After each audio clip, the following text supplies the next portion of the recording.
이번 주제는 종합부동산세라고 하는 종부세에 대해서 한 말씀 드리겠습니다.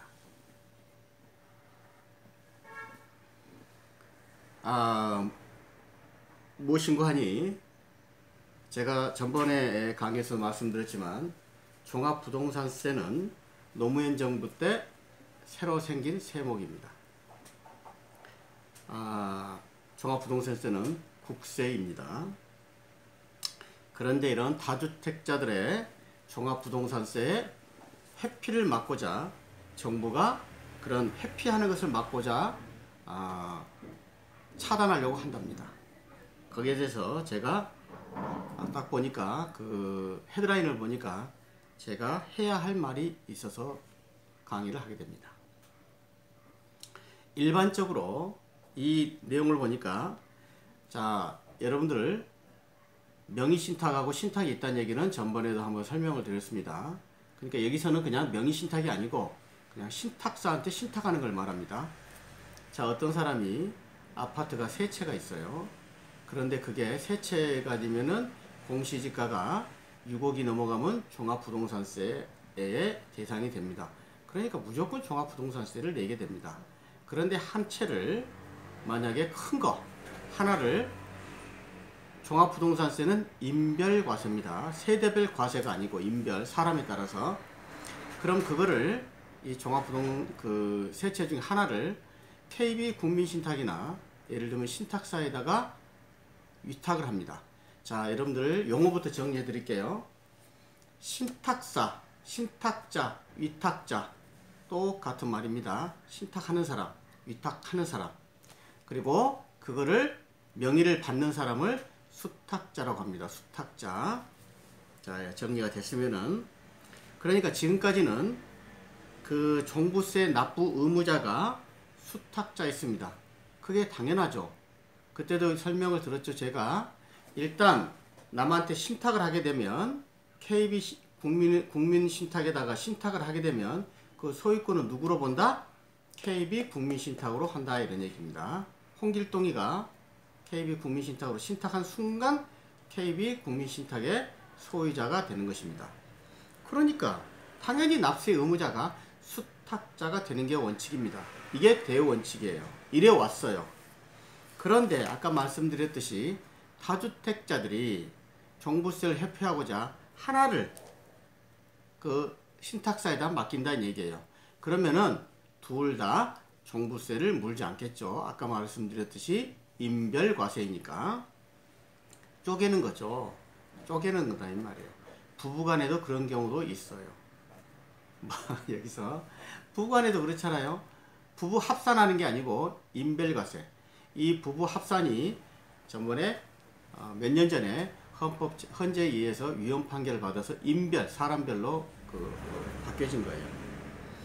그런데 정부가 지금 이거를 개정을 해서 위탁자, 수탁자를 납세 의무자로, 수탁자를 납부 의무자로 하겠다. 뭐 여러 가지. 그러니까 종부세 회피를 막기 위해서 그러한 꼼수를 차단시키겠다. 법을 개정하든 뭐를 하든 그렇게 하겠다. 제가 그래서 어쨌든 지금은 수탁자한테 납부 의무를 부과하고 있는데 이걸 뭘로 하겠다? 신탁자, 위탁자한테 돌리겠다. 그렇게 되면은 한 채를 남한테 돌리는 것이 다시 세 채로 해서 종부세를 부과할 수 있게 되겠죠. 자, 이게 정부에 하고자 하는 것입니다. 제가 몇 가지 이의를 제기하겠습니다. 법을 개정할 수는 있습니다. 그러나 민법의 대원칙은 신탁하는 순간 수탁자 것입니다. 그러니까 그 하위 법령을 개정하고 어쩌고는 정부가 알아서 하겠으나 제가 알고 있는 법률 지식으로는 수탁자인 것입니다. 물론 뭐 어떻게 돼서 제가 아까 말씀드렸듯이 엄청난 그렇죠? 그 얘기했죠. 변호사들도 모든 법률을 다 알지는 못합니다. 저 역시 마찬가지입니다.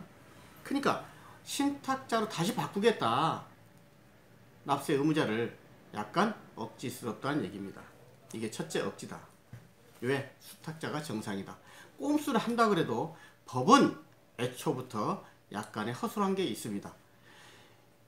대한민국 국민의 모든 일상생활을 법으로 규제할 수 있다 없다? 없습니다.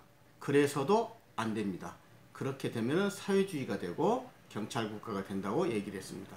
전 국민을 CCTV로 모두 감시할 수는 없고 법으로 촘촘하게 전부 규제할 수는 없는 일입니다.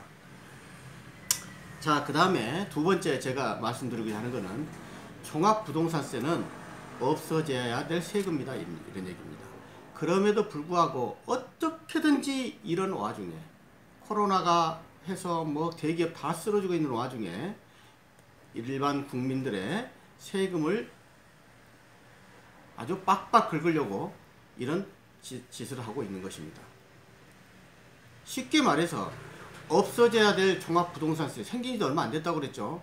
세금을 더 걷기 위해서 이렇게 눈을 뻘겋게 뜨고 혈안이 되는 것은 잘못되어 있는 거다. 자, 잘 사는 국민들도 국민이고 못 사는 국민도 국민입니다. 그렇잖아요. 안 그렇습니까? 정부 입장에서는. 그런데 포퓰리즘을 가지고 일부 종부세는 전 국민 내는 게 아니니까 때림으로써 대리만족을 시키는 그런 파퓰리즘 정책을 쓰는 것은 안 된다. 차라리 종부세를 언젠가 저는 폐지주의자입니다. 폐지되어야 한다는 얘기입니다. 그런데 이거를 뭐 꼼수를 차단한다. 꼼수가 아니죠. 꼼수가 아니죠. 절세죠. 절세와 탈세는 다릅니다. 탈세는 엄연한 법을 어겨서 법을 위법하는 거고 그거를 탈세라고 하는 거고, 절세는 합법적인 범위 내에서 세금을 절약하는 겁니다. 이거는 철세죠. 탈세가 절대 아니죠. 그걸 가지고 무슨 꼼수니 뭐니 하는 거 하면 안 된다는 얘기입니다. 자, 그래서 제가 이의를 제기하는 것입니다. 제가 합리적인 이의입니다.